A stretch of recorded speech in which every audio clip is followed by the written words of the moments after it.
ప్రభునందు ప్రియులారా, ప్రభు అయిన యేసుక్రీస్తు నామంలో మీకు శుభములు, వందనాలు తెలియజేస్తా ఉన్నాను. కొద్ది నిమిషాలు దేవుని వాక్యాన్ని మనం ధ్యానించుకుందాం. మొదటి సమూయేలు గ్రంథము 28వ అధ్యాయం 13వ వచనం. రాజు, నీవు భయపడవద్దు, నీకేమీ కనబడినదని ఆమెను అడగగా, ఆమె దేవతలలో ఒకడు భూమిలో నుండి పైకి వచ్చట నేను చూచుచున్నాను అని. ఇక్కడ వాక్యాన్ని మనం గమనించినట్లయితే, సౌలు రాజు మరి అతని జీవితాన్ని మనం గమనించినట్లయితే, ఒక మంత్రసాని అంటే మంత్రాలు చేసే ఆమె దగ్గరికి వెళ్ళి ఒక ఆయనతో నేను మాట్లాడాలి, ఆయనను పిలిపించు అని మారువేషం వేసుకొని వెళ్ళి ఆమెతో మాట్లాడినప్పుడు ఆమె మరి ఆ వ్యక్తిని పైకి పిలిపించినప్పుడు అందులో నుంచి సమూయేలు పైకి రావటం మరి ఆ స్త్రీ గమనిస్తూ ఉంటుంది. ఆ స్త్రీ ఏమంటా ఉన్నదంటే, దేవతలలో ఒకడు భూమిలో నుండి పైకి వచ్చటం నేను చూచుచున్నాను అని. మరి ఎందుకు ఇంత దారుణం జరుగుతూ ఉన్నది? సౌలు ఒక మంత్రగా ఆమె దగ్గరికి పోయి మరి అడగడానికి కారణం ఏంటంటే, దేవుడు మరి అమాలేకీయులను సంపూర్ణంగా నాశనం చేయమని చెప్పినప్పుడు సౌలు రాజు అమాలేకీయుల దండుగా వెళ్ళి వాళ్ళందరినీ చంపేసి బలిసిన ఎడ్లను, గొర్రెలను, పశువుల మందను తోడుకొని వస్తాడు. ఎప్పుడైతే తోడుకొని వస్తాడో అప్పుడు ఆ రాత్రి దేవుడు మరి సమూయేలుతో మాట్లాడుతూ ఉంటాడు. సౌలును రాజుగా చేసినందుకు నేను పశ్చాత్తాపడుతున్నాను, నేను సంతాపడుతున్నానని సమూయేలుతోనే అంటూ ఉంటాడు. వెంటనే మరి సౌలు రాజు మాత్రం అమాలేకీయులను ఓడించాను అని గర్వంగా ఒక జెండాను పైకెగరేసి గర్వంగా ఉంటా ఉంటాడు. అయితే సమూయేలు వచ్చినప్పుడు సౌలు రాజు అంటాడు, నేను అమాలేకీయులు మొత్తం చంపేశాను, దేవుడు చెప్పినట్టు చేసినాను అంటూ ఉంటాడు. అయితే సమూయేలు అంటాడు, నాకు వినిపించున్న ఈ అరుపులు ఎక్కడి, కంకెలేస్తున్న ఎద్దులు, ఈ గొర్రెలు ఇవన్నీ ఎక్కడి అంటే, ఏమో నాకు తెలియదు, బలి అర్పణ కొరకు మరి ఇక్కడ జంతు బలి దేవునికి బలియడానికి తీసుకొచ్చారని అంటూ ఉంటాడు. అయితే అక్కడ కింద మన వాక్యాన్ని గమనించినట్లయితే, సమూయేలు గ్రంథము 15వ అధ్యాయం 10వ వచనం చూసిన, ఆజ్ఞలు గై కనుక పోయెను, బలులు అర్పించుట కంటే మాట వినుట శ్రేష్టము అని అక్కడ వాక్యం ఉంటా ఉంటుంది. నీ బలులు అర్పించుకుంటే దేవుడు మాట వినుట శ్రేష్టము. దేవుడు చెప్పిన మాట నువ్వు వినాలి కాబట్టి, దేవుడు చెప్పిన మాట నువ్వు వినలేదు, నీ బలులు ఎవడికి కావాలయ్యా? దేవుడు చెప్పిన మాట నువ్వు చేయలేదు కాబట్టి దేవుడు నిన్ను రాజుగా ఉండకుండా మరి విసర్జించను అని సమూయేలు ప్రవక్త చెప్తా ఉంటాడు. అవును ప్రియులారా, చాలామంది మరి వారి జీవితాలలో మరి ఇలానే జరుగుతూ ఉంటుంది. ఎందుకు ఇట్లా జరుగుతూ ఉంటుంది అంటే, దేవునితోని ఉన్న బాంధవ్యాన్ని ఏదో ఒక చిన్న కారణంతో మరి వదిలేసుకున్న తర్వాత మరి దేవుడు వారి జీవితంలో ఏం మాట్లాడు, ఏం చేయడు, ఏం జరుగుతుందో తెలియకపోతే జీవితం అంతా గుడ్డితనంతో ముందుకు నడుస్తూ ఉంటుంది. మరి సౌలు రాజు కూడా అదే విధంగా జరుగుతూ ఉంటుంది. ఆయన ఏం చేయాలో కూడా అర్థం కావటం లేదు. ఎందుకు అర్థం కాదు అంటే, దేవుని ఆత్మ అతన్ని వదిలిపెట్టిపోయాడు. మనం చూసినట్లయితే 16వ అధ్యాయం 14వ వచనం చేసి, యెహోవా ఆత్మ సౌలును విడిచిపోయి యెహోవా యొద్ద నుండి ఒక దురాత్మ ఒకటి వచ్చిందంట. దేవుని ఆత్మ సౌలును విడిచిపెట్టిపోయి దేవుని యొద్ద నుంచి ఒక దురాత్మ రావటం జరిగింది. దేవుడు చెప్పిన మాటను వినకుండా మన యొక్క సొంత ప్రయోజనాల కోసం, సొంత మరి నా అనే దానికోసం మరి దేవుని ఆత్మను పక్కబెట్టి మన యొక్క స్వచిత్తాన్ని మనం నెరవేర్చుకుంటే ఇలానే జరుగుతూ ఉంటుంది. దేవుని ఆత్మను మరి అతను పోగొట్టుకునే అంత మరి పాపాన్ని మరి సౌలు రాజు చేయడం జరిగింది. మరి ఈ దినాలలో అనేకులు కూడా ఇలానే ప్రవర్తిస్తూ ఉన్నారు. దేవుని ఆత్మ మచ్చర పడునంతగా వాళ్ళు దేవుని యొక్క ఆత్మను దుఃఖపరుస్తూ ఉన్నారు. కుటుంబాలలో మరి వ్యక్తిగత జీవితాలలో దేవునితోని మాట్లాడకు, దేవునితోని సహవాసము మరి చేయకుండా, దేవుడు చెప్పిన మాటలు వినకుండా దేవునికి దూరమైపోతూ ఉన్నారు. అయితే ప్రియులారా, దేవుని ఆత్మ మనుష్యుని ఎప్పుడైతే విడిచిపెట్టిపోతూ ఉన్నదో అప్పుడు దురాత్మ అనేది మన లోపల ప్రవేశిస్తూ ఉంటుంది. ఎప్పుడైతే దురాత్మ వచ్చిందో సౌలు మరి వెరిపింపగా దావీదును ఈటతో పొడిచి చంపుదాం అనుకున్నాడంట. మనుషులలో దురాత్మ ప్రవేశించినప్పుడు మనిషి రోగిగా మార్చబడతా ఉంటాడు.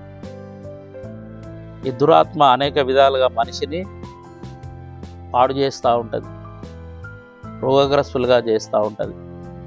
మనం బైబిల్లో మరి చూసినట్లయితే అనేకులు దెయ్యం పట్టిన వారిని, అనేకులు దెయ్యపెట్టిన వారిని యేసుప్రభుల వారు మరి విడిపించడం మనం చూస్తూ ఉంటాం.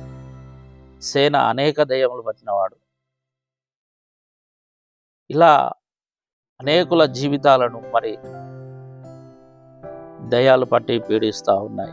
కారణం ఏంటిదంటే దేవునితో సహవాసం లేకపోవడం, దేవుని ఆత్మను కలిగి ఉండకపోవడం. మరి ఇలా జరగటం వలన అనేకులు దయ్యాలతోనే వారు సహవాసం చేస్తూ ఉన్నారు. అయితే ప్రియులారా, మనము దేవునితో సంబంధ బాంధవ్యాలను కలిగి జీవించాలి. యోహాను సువార్తలో అంటాడు 15వ అధ్యాయం 5వ వచనం, నాకు వేరుగా ఉండి మీరేమీ చేయలేరు. ఎవడైనా నా యందు నిలిచి ఉండని ఎడల తీగ వలె బయట పారవేయబడును, అది ఎండిపోవును. అట్టి వాటిని మనుషులు పోగు చేసి అగ్నిలో పారవేతురు. దేవునితోని మనము కలిసి, అంటే దేవుని ఆత్మతోని దేవునితోని మనము జీవించకపోతే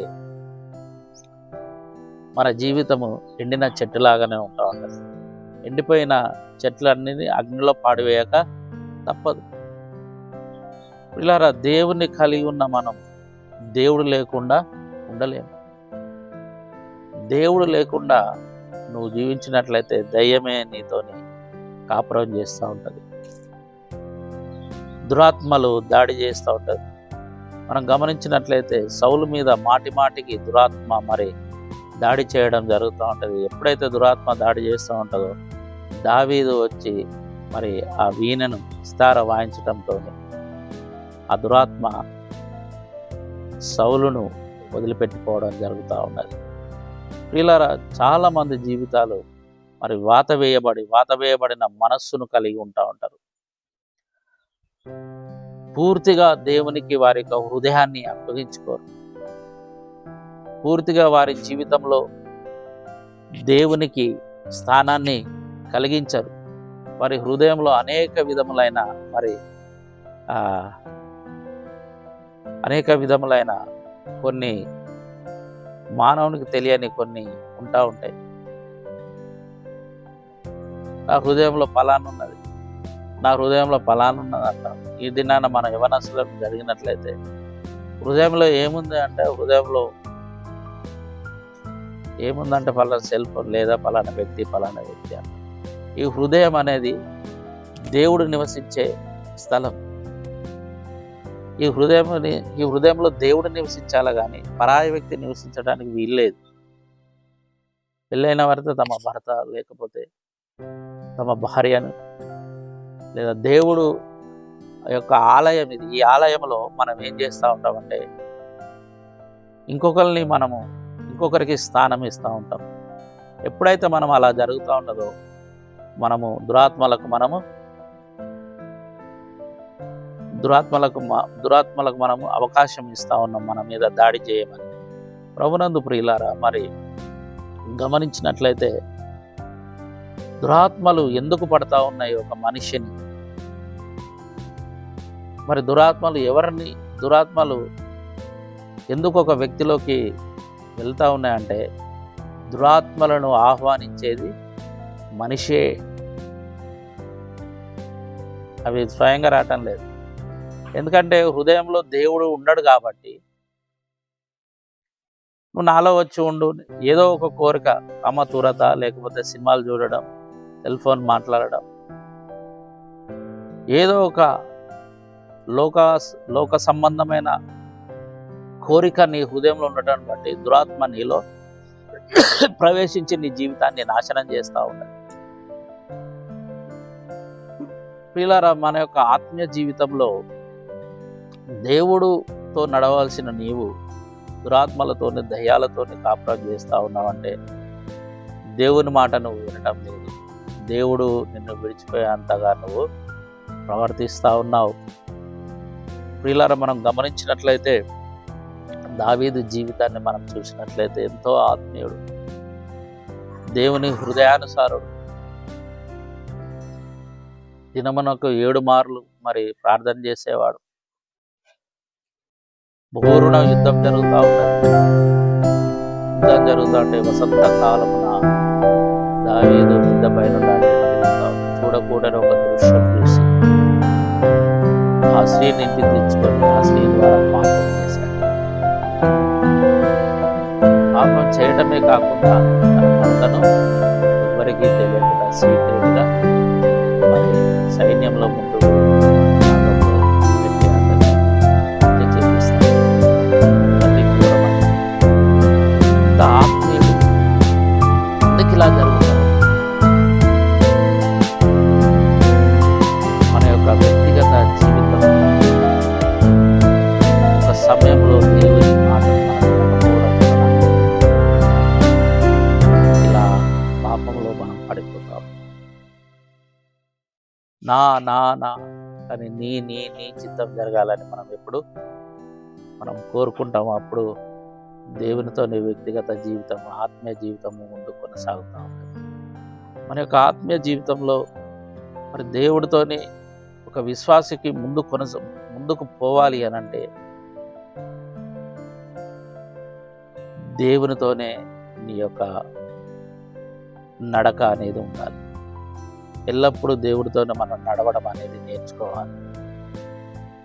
అనుదినము దేవుని ఆత్మ ద్వారా మనము నింపబడం అనేది నేర్చుకోవాలి.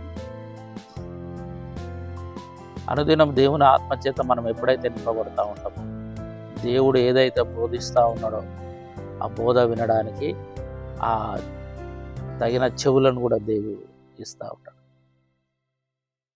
నువ్వు అనుదినము దేవుని ఆత్మ చేత నింపబడకపోతే, అనుదినము దేవుని స్వరానికి చెవి ఎగ్గకపోతే నువ్వు దేవుని మాటను ఎట్లా వింటావు? అయితే ఆత్మీయ జీవితంలో దావీదు చేసిన పాపాన్ని బట్టి 51 కీర్తన చూస్తూ ఉంటాయి. ఘోరమైన పశ్చాత్తాపం, దేవా నీ ఆత్మను నా యొద్ద నుంచి తీసివేయ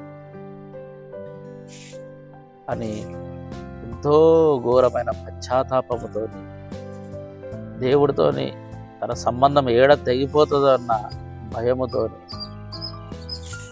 దేవుడు విడిచిపెట్టిపోతే తన జీవితం నరకమని భావించి లోతైన పశ్చాత్తాపంతో మరి దేవుడి దగ్గర తన యొక్క సంబంధాన్ని తిరిగి కట్టుకోవడం జరుగుతూ ఉంటుంది. కాబట్టి ప్రియులారా, మన జీవితంలో నీకు ఏం జరుగుతూ ఉన్నది, నీ కుటుంబంలో ఏం జరుగుతూ ఉన్నది నువ్వు తెలుసుకోవాలంటే వేరే వాళ్ళ దగ్గరికి వెళ్ళాలా? వేరే మంత్రగాళ్ళ దగ్గరికి వెళ్ళాలా? మంత్రగాళ్ళని ఆశ్రయించాలా? ఈ భూమిని, ఈ సమస్తమును నిన్ను సృజించిన దేవుడున్నాడు. దేవుడి దగ్గర అడుగు. ప్రతి సమస్యకు జవాబు ఆయన దగ్గర ఉంటుంది. ప్రతి దానికి జవాబు ఆయన దగ్గర ఉంటుంది. అయితే నీకు ఎక్కడి నుంచి జవాబు రావటం లేదు కాబట్టి, ఈ సౌలు రాజుకి ఎక్కడి నుంచి జవాబు రావటం లేదు కాబట్టి మంత్రగాళ్ళ దగ్గరికి వెళ్ళి, మంత్రగాళ్ళనే దేశంలో లేకుండా సౌలు చేసేసాడు. అయితే తిరిగి మళ్ళీ మంత్రగాళ్ళ దగ్గరికి వెళ్ళాడు. ఇలాంటి దుర్భరమైన జీవితం ఏ విశ్వాసికి రాకూడదు. అలాంటి జీవితాన్ని నువ్వు జీవించుతున్నట్లయితే ఈ దినాన నీ యొక్క అవిధేయతను, నీ యొక్క పాపాన్ని ఒప్పుకొని దేవుని వైపు తిరిగినట్లయితే,